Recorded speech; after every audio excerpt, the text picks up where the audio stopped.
अस्सलाम वालेकुम।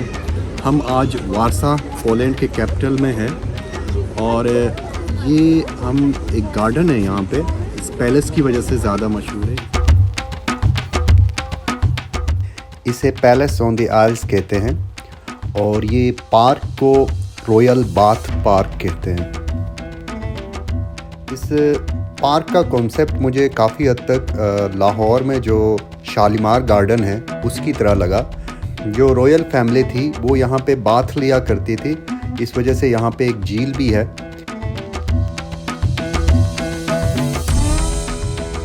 ये बाकी भी कुछ बिल्डिंग्स हैं इसी पार्क के अंदर, इनकी भी हिस्टोरिकली काफ़ी अहमियत है।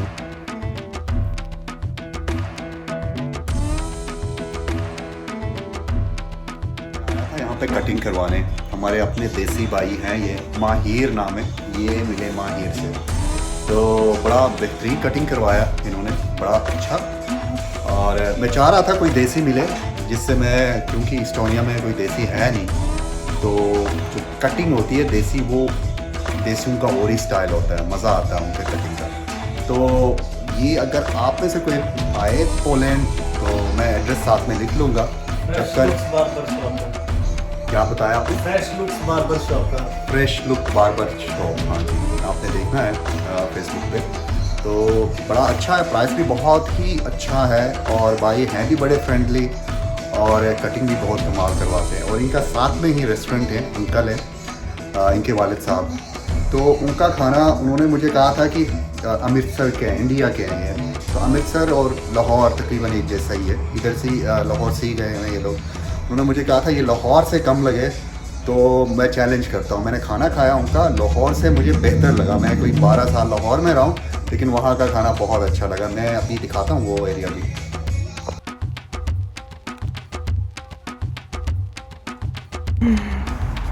जी, मैं अभी आपको बता रहा था रेस्टोरेंट फूड ट्रक के बारे में, तो मैं आपको मिलाता हूँ, ये हैं टाइगर साहब। ये इन्हें सेठी साहब भी कह सकते हैं आप, लेकिन टाइगर ही कहें, टाइगर कहने में बड़े खुश हैं। इनका खाना, अब मैं ज़िंदगी में कुछ ही मोमेंट्स होते हैं जिनको आप ज़िंदगी भर याद रखते हो, तो ये वो ही मोमेंट है मेरा। मैं पूरे फैमिली के साथ हमने यहाँ पे खाना खाया और वो क्या लजीज खाना था। इनका चैलेंज था लाहौर जैसा होगा, मैंने पहले भी बताया लाहौर से बेहतर रहा। थैंक यू सेठी साहब, टाइगर साहब। Most welcome.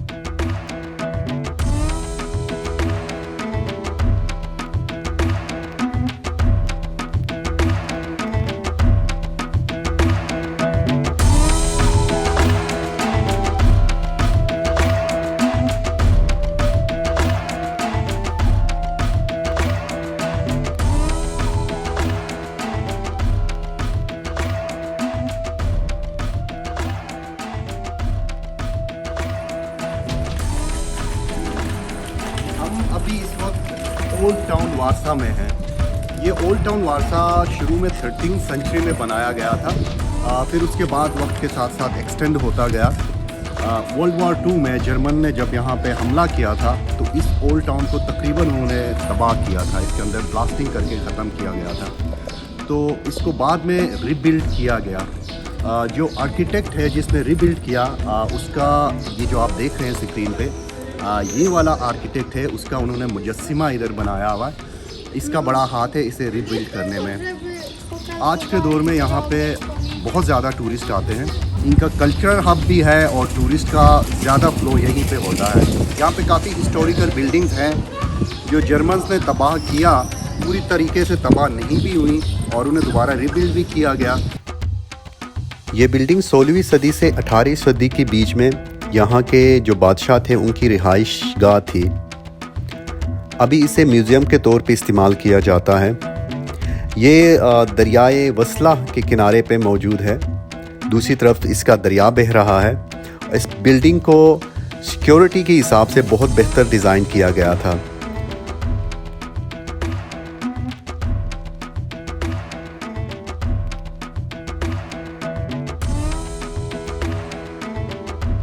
इस जगह में स्ट्रीट आर्टिस्ट अपने फ़न का मुजाहरा कर रहे होते हैं।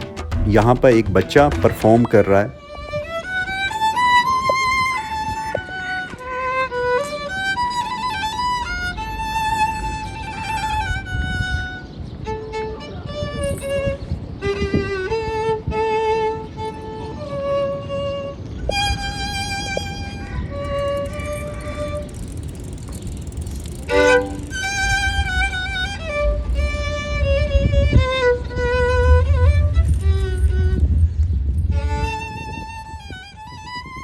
ये मार्केट स्क्वायर ओल्ड टाउन का बिल्कुल सेंटर बनता है।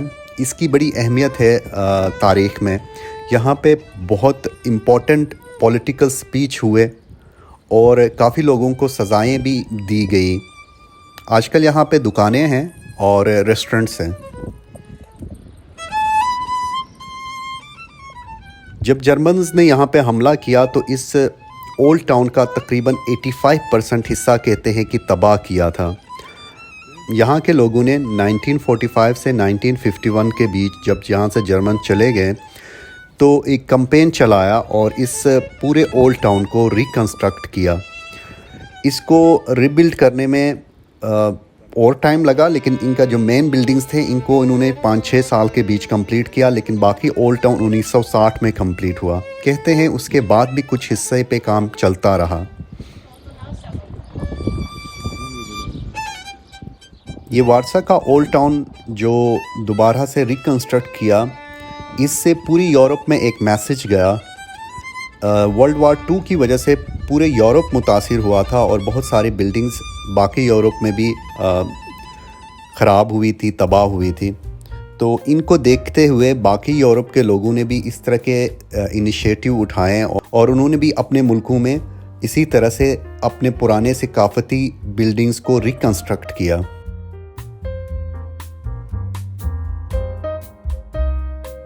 ओल्ड टाउन का साइज़ काफ़ी बड़ा है, तो इस वजह से पैदल चलना हमारे लिए मुश्किल हुआ। मेन जगहों को तो हमने पैदल जाके देख लिया। बाकी ओल्ड टाउन है तो बहुत खूबसूरत, पूरा एरिया अच्छा बना हुआ है, इसलिए हमने डिसाइड किया कि हम गाड़ी पे ही राउंड मारे। तो अभी हम गाड़ी में ही हैं और आप देख रहे हैं ये खूबसूरत बिल्डिंग्स। ये वाला साइड जो है ये थोड़ा सेंटर से बाहर आके है, यहाँ पे काफ़ी मॉडर्न बिल्डिंग्स नज़र आएंगी। तो अंदर वाला जो है वो कंप्लीटली पुराना स्टाइल है।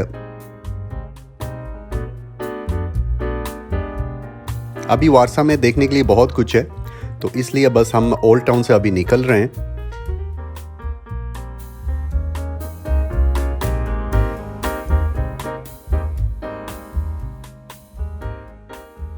इस जगह को the Tom of unknown soldier कहा जाता है। ये भी सिटी के बिल्कुल सेंटर में है। जो वर्ल्ड वार 1 में फ़ौजी मारे गए थे उनकी याद में बनाया गया है। ये आइडिया फ्रांस से आया था। उन्होंने सबसे पहले इस तरह के मॉन्यूमेंट बनाए थे फ़ौजियों के लिए जो बिल्कुल अननोन थे, जिनको कोई जानता नहीं है, लेकिन वो जंग में मारे गए थे। यहाँ पे 2 फ़ौजी हमेशा ड्यूटी दे रहे होते हैं। इस टाइम आप देख रहे हैं कि गार्ड चेंज हो रहे हैं। पहले वालों की ड्यूटी ख़त्म हुई है तो नए वाले आ रहे हैं। इनका कोई सीनियर है जो इन्हें लेके आता है और पुराने वालों को लेके जाता है, नए वालों को वहीं पे ड्यूटी पे वो फिर अपना ड्यूटी स्टार्ट करते हैं।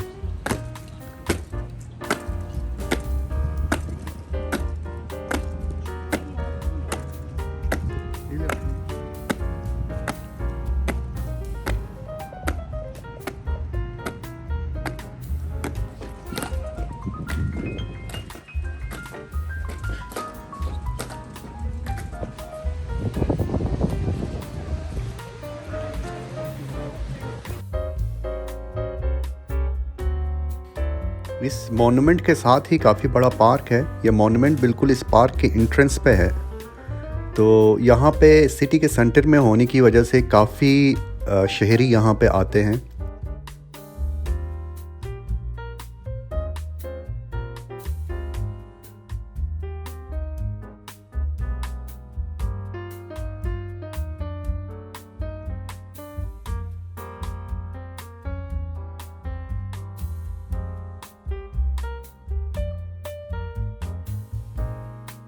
हम अब यहाँ से निकल पड़े हैं। ये बिल्कुल सिटी सेंटर से हम गुज़र रहे हैं। तो यहाँ पे आप देख रहे हैं काफ़ी खूबसूरत बिल्डिंग्स बनी हुई हैं, सारी नई बिल्डिंग्स हैं।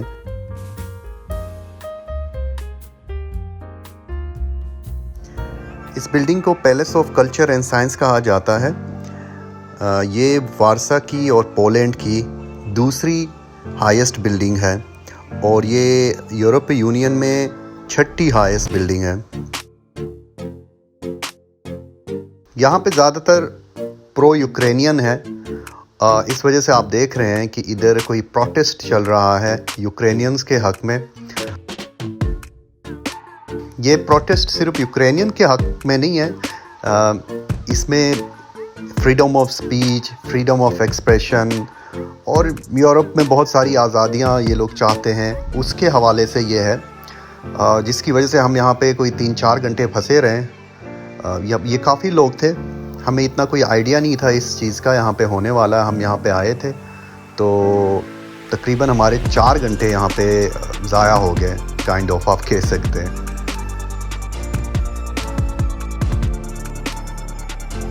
ये एक और मॉन्यूमेंट पे हम पहुँचे। यहाँ पे पोलैंड में काफ़ी इस तरह के जगह आपको मिलेंगे, क्योंकि वर्ल्ड वार 1, वर्ल्ड वार 2 में यहाँ पे बहुत तबाही हुई है। इस वजह से यहाँ पे इनका हिस्ट्री का हिस्सा है, तो ये इस तरह के मॉन्यूमेंट्स जगह जगह पे नज़र आते हैं। यहाँ पे हमने देखा कुछ फ्रूट, जिसमें अखरोट, अंगूर और चेरी। तो इससे मुझे लग रहा था कि ये हुंज़ा, हमारा जो हुंज़ा है जहाँ से मेरा ताल्लुक़ है, उसका वेदर और इसका वेदर एक जैसा लगा, क्योंकि वहाँ पे भी हमारे पास भी यही फ्रूट होते हैं। अब हम सिटी से बाहर की तरफ जा रहे हैं। यहाँ से इस्टोनिया तकरीबन 990 किलोमीटर्स हैं और 12.5-13 घंटे लगेंगे। हम रुक रुक के जाएंगे, इस वजह से हमें थोड़ा टाइम ज़्यादा लगेगा।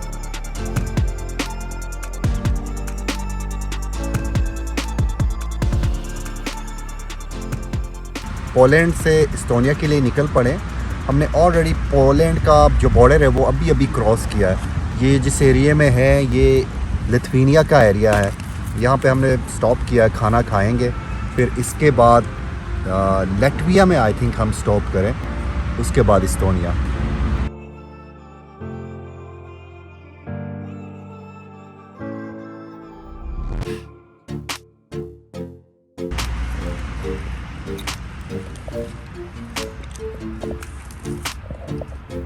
बहुत ज़बरदस्त। ये हमारे टाइगर पाजी जिससे हमने मिलवाया था, उसी से पैक करवाया। ये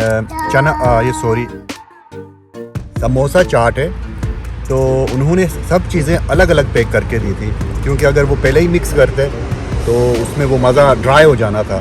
तो इस वजह से हर चीज़ को अलग कंटेनर में उसने पैक किया था। अभी हमने आपके सामने इधर सारा मिक्स किया है, तो बिल्कुल टेस्ट वैसा ही है, बहुत मज़ेदार है, फ्रेश है।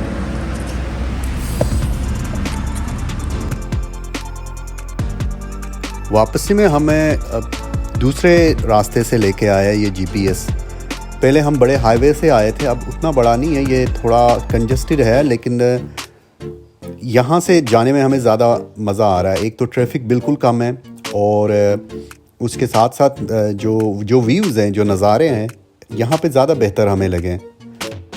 अब यहाँ से आप देखें तो डिफरेंट कलर्स आपको नज़र आएंगे। इसमें फसल, डिफरेंट तरह के फसल लगे हुए हैं, और जो ही हम इस्टोनिया की तरफ जाते जाएंगे इनमें चेंजेस आएंगी, क्योंकि यहाँ पे ये एरिया थोड़ा इस्टोनिया से थोड़ा ज़्यादा गर्म है, इतना ज़्यादा नहीं, लेकिन इस्टोनिया ज़्यादा, इससे ज़्यादा ठंड है। वहाँ पे लोगों की तादाद कम है, यही रीज़न है कि यहाँ पे सब कुछ मशीनरी पे डिपेंड कर रहे होते हैं।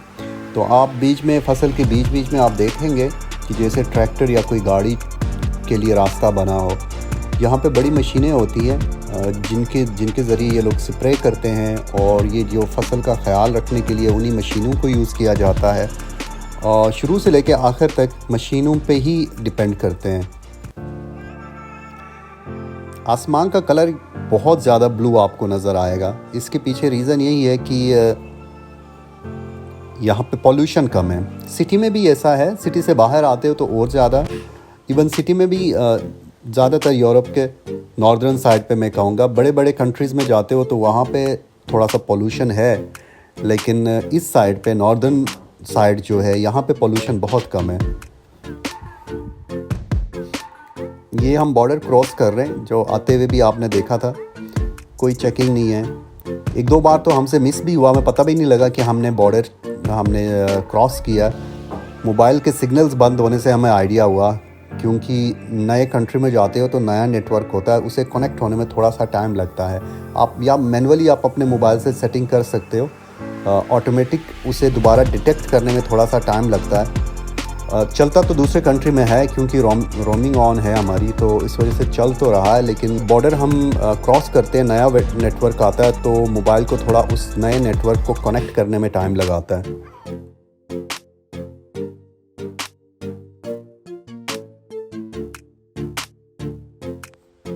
यहाँ पे ज़्यादा घर आपको नज़र नहीं आएंगे। इसके पीछे रीज़न ये है कि इधर कानून बहुत सख्त है, आप कहीं पे भी घर नहीं बना सकते हो। गवर्नमेंट ने जिस जगह को रेजिडेंशियल डिक्लेयर किया हो उधर ही घर बनाना पड़ता, उधर भी इतनी आसानी से नहीं बनता। तो इस वजह से यहाँ पे टाउन्स हैं, आपको ऊंची ऊंची बिल्डिंगें नज़र आएंगी, और इस तरह से जिस तरह पाकिस्तान में हमारे कंट्रीज़ में घर बने होते हैं, सोसाइटीज़ बनी होती हैं, वो वाला कल्चर यहाँ पे बहुत कम है। तो एक ही जगह पे आपको पॉपुलेशन सारी वहाँ एक ही जगह पे है, उससे फ़ायदा एक तो ज़मीन की बचत है, और सेकंड फैसिलिटीज़ देने में आसानी होती है। एक ही जगह पे ज़्यादा घर हो तो उनको फैसिलिटीज़ देना गवर्नमेंट के लिए आसान होता है।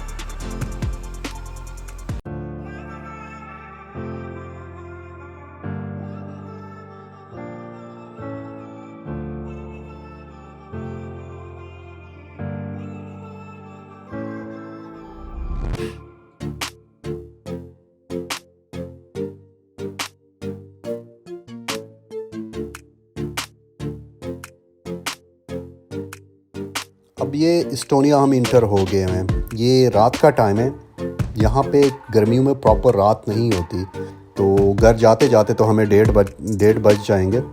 गर्मियों में प्रॉपर यहाँ पे अंधेरा नहीं होता इस्टोनिया में, तो इससे थोड़ा और ज़्यादा अंधेरा होगा, लेकिन बिल्कुल अंधेरा नहीं होता। हमारा ट्रिप यहीं पे इख्तिताम होता है। इंशाल्लाह नए जगह में नए वीडियो के साथ आपसे मिलते हैं। अल्लाह हाफिज़।